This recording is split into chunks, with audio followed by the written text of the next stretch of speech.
ಅರ್ಜುನನ ಜಾಗದಲ್ಲಿ ನಾನೇನಾದರೂ ಇದ್ದಿದ್ರೆ ಕೇವಲ 2 ಚಾಪ್ಟರ್ ಕೇಳಿದ ತಕ್ಷಣ ಯುದ್ಧ ಮಾಡಿಬಿಡ್ತಿದ್ದೆ. ಯಾಕಂದ್ರೆ ಈ 2ನೇ ಚಾಪ್ಟರ್ ಅಲ್ಲಿ ಪ್ರತಿಯೊಂದು ವಿಷಯನೂ ಕವರ್ ಆಗಿಬಿಟ್ಟದ. ಸಾಂಖ್ಯಯೋಗದ ಮೂಲಕ ಕೃಷ್ಣ ಬಹಳ ಚೆನ್ನಾಗಿ ಕನ್ವಿನ್ಸ್ ಮಾಡಿದಾನೆ. ಓಕೆ, ಆ ಕನ್ವಿನ್ಸ್ ಏನೈತಲ್ಲ 11ನೇ ಶ್ಲೋಕದಿಂದ ಶುರು ಆಗ್ತದೆ. 1 to 10 ಶ್ಲೋಕಗಳು ನಾವು ಪ್ರೀವಿಯಸ್ ವಿಡಿಯೋದಲ್ಲಿ ಏನು ಮಾಡಿದೀವಲ್ಲ, ಅವು ಮತ್ತೆ ಕೃಷ್ಣನ ವಿಷಾದವನ್ನೇ ಎಕ್ಸ್ಪ್ರೆಸ್ ಮಾಡಿದ. ಅದಾದ್ಮೇಲೆ ಈಗ 11ನೇ ಅಧ್ಯಾಯದಿಂದ 11ನೇ ಶ್ಲೋಕದಿಂದ ಕೃಷ್ಣ ಈಗ ಎಕ್ಸ್ಪ್ಲೈನ್ ಮಾಡ್ಲಿಕ್ಕೆ ಶುರು ಮಾಡ್ತಾನೆ. ನೋಡೋಣ. ಅಶೋಚಾನನ್ವಶೋಚಸ್ತ್ವಂ ಪ್ರಜ್ಞಾವಾದಾಂಶ್ಚ ಭಾಷಸೆ ಗತಾಸು ನ ಗತಾಸೂಂಶ್ಚ ನಾನು ಶೋಚಂತಿ ಪಂಡಿತ. ಕೃಷ್ಣ ಹೇಳ್ತಿದ್ದಾನೆ, ಅಶೋಚಾನನ್ವಶೋಚಸ್ತ್ವಂ ಅಂದ್ರೆ ಯಾರಿಗೋಸ್ಕರ ನೀನು ಅಳಬಾರ್ದಾಗೈತಲ್ಲ ಅವ್ರಿಗೋಸ್ಕರ ಅಳ್ತಾ ಇದ್ದೀಯಾ. ಯಾರಿಗೋಸ್ಕರ? ಅಶೋಚಾನನ್, ಯಾರಿಗೋಸ್ಕರ ಅಳಬಾರ್ದಾಗಿದೋ. ಅನ್ವಶೋಚ, ಅವರಿಗೋಸ್ಕರ ಅಳ್ತಾ ಇದ್ದೀಯಾ ನೀನು. ತ್ವಂ, ಕರೈತಿ ಜಗತ್ತೊಳಗಡೆ ನಾವು ಹೆಂಗಿರ್ತೀವಿ ಅಂದ್ರೆ, ನಾವು ಯಾರಿಗೋಸ್ಕರ ಅಳಬಾರ್ದಾಗಿರ್ತಲ್ಲ ಅವ್ರಿಗೆ ಅಳ್ತಿರ್ತೀವಿ ನಾವು. ಅದಕ್ಕೆ ಕಣ್ಣೀರಿಗೆ ವ್ಯಾಲ್ಯೂನೇ ಇಲ್ಲ. ನಾನು ಸ್ಟೂಡೆಂಟ್ಸಿಗೆ ಕೇಳ್ತಿರ್ತೀನಿ, which is the costliest fluid in this world, in this universe ಅಂದ್ರೆ the tears. The tears are the costliest fluid in this universe. But don't let them flow those tears for the unwanted. ಅಶೋಚಾನನ್, ಯಾರಿಗೋಸ್ಕರ ಅಳಬಾರ್ದಾಗೈತಲ್ಲ ಅವ್ರಿಗೋಸ್ಕರ ಅಳ್ತಾ ಇದ್ದೀಯಾ. ಮತ್ ಮ್ಯಾಲೆ ಎಂತದ್ ಮಾತಾಡ್ತಿದ್ಯಾ? ಪ್ರಜ್ಞಾವಾದಾಂಶ್ಚ ಭಾಷಸೆ, ನಿನ್ನ ಭಾಷೆ ಮಾತು ನೋಡಿದ್ರ ದೊಡ್ಡ ದೊಡ್ಡ ಜ್ಞಾನಿಗಳು ಮಾತಾಡ್ದಂಗೆ ಮಾತಾಡಕತ್ತಿದ್ವಿ. ಅರ್ಥ ಆಯ್ತಾ? ಗತಾಸು ನ ಗತಾಸೂಂಶ್ಚ, ಗತಿಸಿ ಹೋಗಿದ್ದು ಮತ್ತು ಇನ್ನೂ ಗತಿಸದೇ ಹೋಗದಿರುವುದು, ಇನ್ನು ಮುಂದೆ ಗತಿಸಿ ಹೋಗ್ತಕ್ಕಂಥದ್ರ ಬಗ್ಗೆ ಪಂಡಿತರಾದವರು ಅಳುವುದಿಲ್ಲ. ಎಷ್ಟು ಚಂದ ಹೇಳ ನೋಡಿ. ಯಾರಿಗೋಸ್ಕರ ಅಳಬಾರ್ದಾಗೈತಲ್ಲ ಅವ್ರಿಗೆ ಅಳ್ತಾ ಇದ್ದೀಯಾ, ಮತ್ ಮ್ಯಾಲೆ ದೊಡ್ಡ ಪಂಡಿತರಂಗ್ ಮಾತಾಡ್ತಿದಿ. ಯಾವ್ದು ಗತಿಸಿ ಹೋಗ್ತದ, ಯಾವ್ದು ಇನ್ನೂ ಗತಿಸಿ ಹೋಗಿಲ್ಲ, ಅದ್ರ ಬಗ್ಗೆ ಪಂಡಿತರಾದವರು ಅಳುವುದಿಲ್ಲ. ಹೇಳ್ತಾ, ನ ತ್ವೇವಾಹಂ ಜಾತು ನಾಸಂ ನ ತ್ವಂ ನೇಮೇ ಜನಾಧಿಪ ನ ಚೈವ ನ ಭವಿಷ್ಯಾಮಃ ಸರ್ವೇ ಮಮ ಮಯಮತಃ ಪರಂ. ನ ತು ಏವ ಅಹಂ ಜಾತು ನ ಆಸಂ ನ ತ್ವಂ ನ ಇಮೇ ಜನಾಧಿಪ ನ ಚ ಏವ ನ ಭವಿಷ್ಯಾಮಃ ಸರ್ವೇ ಮಯಂ ಅತಃ ಪರಂ. ಅಮ್ಮ, ಡೈರೆಕ್ಟ್ ಆಗಿ ಹೇಳ್ತಾ ಇಲ್ಲ ಕೃಷ್ಣ, ಬಹಳ ಟ್ವಿಸ್ಟ್ ಮಾಡಿ ಹೇಳ್ತಾ ಇದ್ದಾನೆ. ಎಷ್ಟು ಚಂದ ಹೇಳ್ತಾನೆ ನೋಡ. ಅಹಂ ಜಾತು ನ ಅಸಂ, ನಾನು ಇರಂಗಿಲ್ಲ ಅನ್ನಂಗೇನಿಲ್ಲ, ಅಂದ್ರೆ ಯಾವಾಗ್ಲೂ ನಾ ಇರ್ತೀನಿ.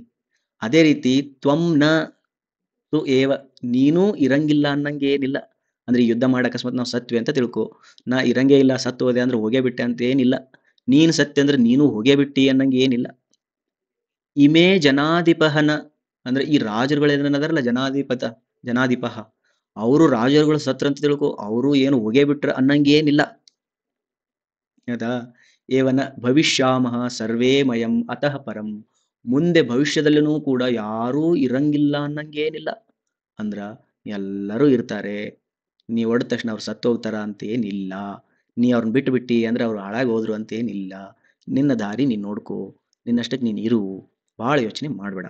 ಇನ್ನು ಮೊದಲ, ನ ತ್ವೇವಾಹಂ ಜಾತು ನಾಸಂ ನ ತ್ವಂ ನೇಮೇ ಜನಾಧಿಪಃ ನ ಚೈವ ನ ಭವಿಷ್ಯಾಮಃ ಸರ್ವೇ ಮಯಮತಃ ಪರಂ.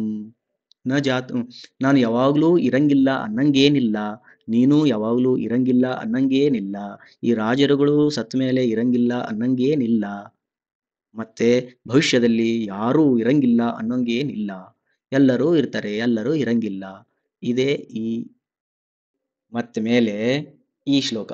ದೇಹಿನೋಸ್ಮಿನ್ ಯಥಾ ದೇಹೇ ಕೌಮಾರಂ ಯೌವನಂ ಜರಾ ತಥಾ ದೇಹಾಂತರ ಪ್ರಾಪ್ತಿರ್ ಧೀರಸ್ತತ್ರ ನ ಮುಹ್ಯತಿ. ನೋಡು, ದೇಹಿನ್ ಅಂತಂದ್ರೆ ದೇಹದಲ್ಲಿ ಇರುವವ. ದೇಹದಲ್ಲಿ ಇರುವವನಿಗೆ, ಈ ದೇಹದಲ್ಲಿ ಅಂದ್ರೆ ದೇಹದಲ್ಲಿ ಇರುವವನು ಯಾರು? ಆತ್ಮ ಅಂತ ಬೇಕಾದ್ರೆ ಕರೀರಿ. ನೋಡಿ ಇಲ್ಲಿ ಭಗವದ್ಗೀತೆ ಎಷ್ಟು ಚೆನ್ನಾಗೈತಿ. ಆತ್ಮನ ವರ್ಡ್ ಇಲ್ಲಿ ಎಲ್ಲಿ ಯೂಸ್ ಮಾಡಿಲ್ಲ ಅವರು. ನೀನು ದೇಹದಲ್ಲಿ ಇರುವವನು ಆತ್ಮ ಅಂತರ ಕರಿ, ಜೀವಾತ್ಮ ಅಂತರ ಕರಿ, ಪ್ರಾಣ ಅಂತರ ಕರಿ, ಶಕ್ತಿ ಅಂತರ ಕರಿ, ಎನರ್ಜಿ ಅಂತರ ಕರಿ, ಸ್ಪಿರಿಟ್ ಅಂತರ ಕರಿ, ಆಂಜಲ್ ಅಂತರ ಕರಿ, ಏನಾರ ಹೆಸರು ಕರ್ಕೊ, ಆತ್ಮ ಅಂತ ಹೇಳಿ ನಾವು ಅಂತೀವಿ. ಬಟ್ ಇಲ್ಲಿ ಬರ್ದಿಲ್ಲ ಅವರು. ಹೌದಾ? ಅವ್ರೇನ್ ಬರ್ದಾರ ದೇಹಿನಃ ಅಂತಂದಾರ. ದೇಹಿನಃ ಅಂತ ದೇಹದಲ್ಲಿ ಇರುವವನ. ಅಸ್ಮಿನ್ ದೇಹೆ ದೇಹದಲ್ಲಿ ಇರುವವನಿಗೆ ಯಾವ ರೀತಿ ಕುಮಾರ ತರುಣಾವಸ್ಥೆ ಸಿಗ್ತದೋ, ಅಲ್ಲ ಕುಮಾರ ಅಂದ್ರ ಬಾಲ್ಯಾವಸ್ಥೆ ಸಿಗ್ತದೋ, ಯೌವನಾವಸ್ಥೆ ಸಿಗ್ತದೋ, ಮುಪ್ಪು ಸಿಗ್ತದೋ, ಅದೇ ರೀತಿ ದೇಹಾಂತರ ಪ್ರಾಪ್ತಿ, ದೇಹವನ್ನು ಬಿಟ್ಟು ಶರೀರವನ್ನು ಬಿಟ್ಟು ಮತ್ತೆ ಬ್ಯಾರೆ ಶರೀರ ಸಿಗ್ತದೋ, ಅಂತಹ ಪದೇ ಪದೇ ಕ್ಷಣ ಕ್ಷಣಕ್ಕೂ ಬದಲಾಗ್ತಕ್ಕಂಥ ಈ ದೇಹದ ಬಗ್ಗೆ ಧೀರನಾದವನು ಬಹಳ ಮೋಹಿತನಾಗುವುದಿಲ್ಲ. ವಾವ್! ಅಂದ್ರ ಇಂಡೈರೆಕ್ಟ್ಲಿ ಏನ್ ಹೇಳಿದ್ರೆ ಅಂದ್ರೆ, ಒಂದು ಶರೀರದಲ್ಲಿ ಒಂದು ಆತ್ಮ ಇರ್ತದ ಅಥವಾ ಒಂದು ಶಕ್ತಿ ಅದ. ಈ ಶಕ್ತಿ ಶರೀರದಲ್ಲಿ ಇದ್ದುಕೊಂಡು ಬಾಲ್ಯಾವಸ್ಥೆಯನ್ನು, ಯೌವನಾವಸ್ಥೆಯನ್ನು, ಮುಪ್ಪಿನ ಅವಸ್ಥೆಯನ್ನು ಮತ್ತು ದೇಹಾಂತರ ಪ್ರಾಪ್ತಿ, ಈ ಮುಪ್ಪಾದ್ಮೇಲೆ ಮತ್ತೆ ದೇಹದಿಂದ ಇನ್ನೊಂದು ದೇಹಕ್ಕೆ ಅಂತರ ಆಗಿ ಮತ್ತೆ ದೇಹಾಂತರ ಪ್ರಾಪ್ತಿಯಾಗಿ ಹೋಗಿ ಮತ್ತೆ ಅಲ್ಲೇ ಕುಮಾರಾವಸ್ಥೆ, ಯೌವನಾವಸ್ಥೆ, ಜರಾವಸ್ಥೆಯನ್ನು ಪಡೆದು ಮತ್ತೆ ದೇಹ ಬಿಟ್ಟು ಹೋಗೋದು. ಈ ರೀತಿ ಇರತಕ್ಕಂಥ ಈ ಸಿಸ್ಟಮದ ಬಗ್ಗೆ ಧೀರನಾದವನು ಮೋಹಿತನಾಗುವುದಿಲ್ಲ. ಇದು ನಂದು, ಇದು ನಂದು, ಇದು ನನ್ನ ಶರೀರ, ನನ್ನ ಮಕ್ಕಳು, ನನ್ನ ಮನಿ, ನನ್ನ ಸಂಬಂಧ, ನಮ್ಮ ಸಂಬಂಧಿಕರು ಅಂತೇಳಿ ಧೀರನಾದವನು ಮೋಹಿತನಾಗುವುದಿಲ್ಲ. ಅಂದ್ರ ಅವ ಇರ್ತಾನ, ಇರುವಾಗ ಎಲ್ಲವನ್ನು ನೋಡ್ಕೊಳ್ತಾನ. ಅವ್ರು ಬಿಟ್ಟು ಹೋಗ್ತದ ಅಂದ್ಮೇಲೆ ಬಿಟ್ಟು ಹೋಗ್ತಾರ ಅಷ್ಟೇ, ಬಹಳ ತಲೆ ಕೆಡಿಸ್ಕೊಳಂಗಿಲ್ಲ. ಆಯ್ತಾ? ದೇಹಿನೋಸ್ಮಿನ್ ಯಥಾ ದೇಹೆ ಕೌಮಾರಂ ಯೌವನಂ ಜರಾ ತಥಾ ದೇಹಾಂತರ್ ಪ್ರಾಪ್ತಿರ್ಧೀರ ತತ್ರ ನ ಮುಹ್ಯತಿ. ಈ ಶ್ಲೋಕ ಏನೈತಲ್ಲ, ಇದು ಬಹಳ deep mystery about our life, feelings ಬಗ್ಗೆ ಹೇಳ್ತದ. ಮಾತ್ರ ಸ್ಪರ್ಶಾಸ್ತು ಕೌಂತೆಯ ಶೀತೋಷ್ಣ ಸುಖ ದುಃಖದ ಆಗಮಾಪಾಯಿನೋ ಅನಿತ್ಯ ತಾನ್ ತಿತಿಕ್ಷಸ್ವ ಭಾರತ. ಇಷ್ಟು ಚೆನ್ನಾಗೈತಲ್ಲ ಇದು, ಬಹಳ ವಿಚಿತ್ರ. ಇದು ಬಹಳ ದಿನ ಆದ್ಮೇಲೆ ನನಗೆ ಅರ್ಥ ಆಗ್ಯದ. ಮಾತ್ರ ಸ್ಪರ್ಶಾಹ, ಕೇವಲ ಮಾತ್ರ ಅಂದ್ರೆ ಕೇವಲ, ಕೇವಲ ಸ್ಪರ್ಶದಿಂದ ಮಾತ್ರ ನೀನು ಶೀತ, ಉಷ್ಣ, ಸುಖ, ದುಃಖವನ್ನ ಅನುಭವಿಸ್ತೀಯಾ. ಅಮ್ಮ ನೋಡು, ಒಂದು ಎಕ್ಸಾಂಪಲ್ ಹೇಳ್ತೀನಿ. ಈಗ ನಿನ್ನ ಚರ್ಮ ಇಲ್ಲಿ ಸುಖ ದುಃಖವನ್ನು ಎಷ್ಟು ಚಂದ ಬಡದ್ಬಿಟ್ಟದನ್ನ, ಎಷ್ಟು ಚಂದ ಎಕ್ಸ್ಪ್ಲೇನ್ ಮಾಡ್ಯಾನ. ಶೀತ ಮತ್ತು ಉಷ್ಣಗಳ ಜೊತೆಗೆ ಸುಖ ದುಃಖವನ್ನು ಸೇರಿಸಿದಾರ. ನೋಡು, ಇದು ನಿನ್ನ ಚರ್ಮ. ಈ ಚರ್ಮಕ್ಕ ಗಾಳಿ ಬಂದು ತಾಕ್ತದ. ತಣ್ಣನ ಗಾಳಿ ಬಂದು ತಾಕಿದ ತಕ್ಷಣ ನಿನಗ ತಣ್ಣನ ಅನುಭವ ಆಗ್ತದೆ, ಶೀತದ ಅನುಭವ ಆಗ್ತದೆ. ಇದಕ್ಕೆ ಬಿಸಿ ಗಾಳಿ ಬಂದ ತಕ್ಷಣ ಟಚ್ ಆದ ತಕ್ಷಣ ನಿನಗ ಉಷ್ಣದ ಅನುಭವ ಆಗ್ತದೆ. ಮಾತ್ರ ಸ್ಪರ್ಶ, ಸ್ಪರ್ಶ ಮಾತ್ರದಲ್ಲಿ ನೀನು ತಣ್ಣಗೆ ಮತ್ತು ಶೀತ ಮತ್ತು ಉಷ್ಣದ ಅನುಭವವನ್ನು ಮಾಡಿದಿ. ಹಾಗಾದ್ರ ಸುಖ ಮತ್ತು ದುಃಖನೂ ಕೂಡ ಮಾತ್ರ ಸ್ಪರ್ಶನೆ. ನೋಡು, ಒಂದು ಯೋಚನೆ ಮಾಡು. ನಿನ್ನ ಎದುರಿಗೆ ಒಬ್ಬ ಮನುಷ್ಯ ಸತ್ತಿದಾನ, ಈ ಮನುಷ್ಯನನ್ನ ನೀನು ನೋಡಿದೀಯಾ, ಅವಾಗ ನಿನಗ ಅಳು ಬರಕ್ ಶುರು ಆಗ್ತೈತಿ. ಅರ್ಥಾಯ್ತಾ? ಈ ನ್ಯೂಸ್ನ ನೀನ್ ಕೇಳೇ ಇಲ್ಲ ಅಂದ್ಮೇಲೆ ನೀನು ಅಳಂಗಿಲ್ಲ. ಈ ನ್ಯೂಸ್ ಕೇಳಿದ ಮೇಲೆ ನಿನಗೆ ಅಳು ಬರಕ್ ಶುರು ಆಗ್ತದೆ. ಆ ಸತ್ತವನನ್ನ ಅಥವಾ ಒಂದು ಕೆಟ್ಟದನ್ನ ನೀನು ನೋಡಿ, ದುಃಖ ಆಗಿರ್ತಕ್ಕಂಥದ್ದು ನೋಡಿದ ಮೇಲೆ ನಿನಗೆ ಅಳು ಬರಕ್ ಶುರು ಆಗ್ತದೆ. ಸ್ಪರ್ಶ ಆಗ್ತದ. ಈ ಚಿತ್ರ ನಿನ್ನ ಕಣ್ಣಿನ ಮೇಲೆ ಸ್ಪರ್ಶ ಆದಾಗ ನಿನಗೆ ದುಃಖದ ಅನುಭವ ಆಗ್ತದ. ಅರ್ಥಾಯ್ತಾ? ಈಗ ನೋಡು, ಬಹಳ ಸತೆ ನಮ್ಮ ಕರುಣೆ, ನಮ್ಮ ಫೀಲಿಂಗ್ಸ್ ಅಲ್ಲಿ ಕರುಣೆ, ಮಮತೆ, ದಯೆ, ಅಥವಾ ಈ ಸುಖ ಮತ್ತು ದುಃಖಕ್ಕೆ ಸಂಬಂಧಪಟ್ಟಿರ್ತಕ್ಕಂಥ ಫೀಲಿಂಗ್ಸ್ಗಳೇನದಾವಲ್ಲ, ಅವುಗಳು ಮೋಸ್ಟ್ ಆಫ್ ದ ಟೈಮ್ ಹೆಂಗಿರ್ತಾವ ಅಂದ್ರೆ ನಾವು ನೋಡಿದಾಗ ಬರ್ತಾವ. ಅಳವನ್ನ ನೋಡಿ ಅಳ್ತೀವಿ, ನಗವನ್ನ ನೋಡಿ ನಗ್ತೀವಿ, ನಗೋರ್ನ ಬಗ್ಗೆ ಕೇಳಿ ನಗ್ತೀವಿ, ಅಳೋರ್ ಬಗ್ಗೆ ಕೇಳಿ ಅಳ್ತೀವಿ. ಅಂದ್ರೆ ಈ ಅಳು, ನಗು, ಸುಖ, ದುಃಖದ ವಿಷಯ ನಿನಗೆ ಸ್ಪರ್ಶ ಆದ ಮೇಲೆ ನೀನು ಅವುಗಳನ್ನ ಅನುಭವಿಸ್ತೀಯಾ ಅಂತ ಹೇಳ್ತಿದ್ದಾರೆ ಇಲ್ಲಿ. ಮಾತ್ರ ಸ್ಪರ್ಶಾತು ಕೌಂತೆಯ, ಕೌಂತೆಯ ಅರ್ಜುನ, ಕೇವಲ ಸ್ಪರ್ಶದಿಂದ ನೀನು ಅವುಗಳನ್ನ ಅನುಭವಿಸ್ತಿದ್ದೀಯಾ. ಯಾವುವು? ಶೀತ, ಉಷ್ಣ, ಸುಖ, ದುಃಖಗಳನ್ನ. ಇವು ಆಗಮಪಾಯಿನಃ, ಇವು ಹುಟ್ಟುತ್ತಾವ ಮತ್ತೆ ಸಾಯ್ತಾವ. ಈಗ ನಿನಗೆ ಸುಖ ಅನಿಸ್ತದ, ಆಮೇಲೆ ದುಃಖ ಅನಿಸ್ತದ, ಆಮೇಲೆ ಸುಖ ಅನಿಸ್ತದ, ಆಮೇಲೆ ದುಃಖ ಅನಿಸ್ತದ. ಅದು ಅನಿತ್ಯ ಆಗಿದ. ಇಂಥವುಗಳನ್ನ ನೀನು ಸಹಿಸಿಕೋ. ಬಿಡು ಅಂತ ಹೇಳಕತ್ತಿಲ್ಲ, ಸಹಿಸಿಕೋ. ಶೀತ ಆಯ್ತಾ ಸಹಿಸಿಕೋ, ಉಷ್ಣ ಆಯ್ತಾ ಸಹಿಸಿಕೋ, ದುಃಖ ಆಯ್ತಾ ಸಹಿಸಿಕೋ, ಸುಖ ಆಯ್ತಾ ಸಹಿಸಿಕೋ. ಹೇಳ್ತಾ ಬಹಳ ಡೀಪ್ ಮೆಸೇಜ್ ಅದ. ಕೇವಲ ಸ್ಪರ್ಶದಿಂದ ನಿನಗೆ ಶೀತ ಆಗ್ತದ, ಶೀತದ ಅನುಭವ. ಕೇವಲ ಸ್ಪರ್ಶದಿಂದ ನಿನಗೆ ಉಷ್ಣದ ಅನುಭವ. ಕೇವಲ ಸ್ಪರ್ಶದಿಂದ ಮಾತ್ರ ಸುಖದ ಅನುಭವ, ದುಃಖದ ಅನುಭವ ಆಗ್ತದವಲ್ಲ, ಅವುಗಳನ್ನು ಸಹಿಸಿಕೋ. ಅವು ಅನಿತ್ಯದವ, ಹುಟ್ಟುತ್ತವ ಸಾಯ್ತವ, ಹುಟ್ಟುತ್ತವ ಸಾಯ್ತವ.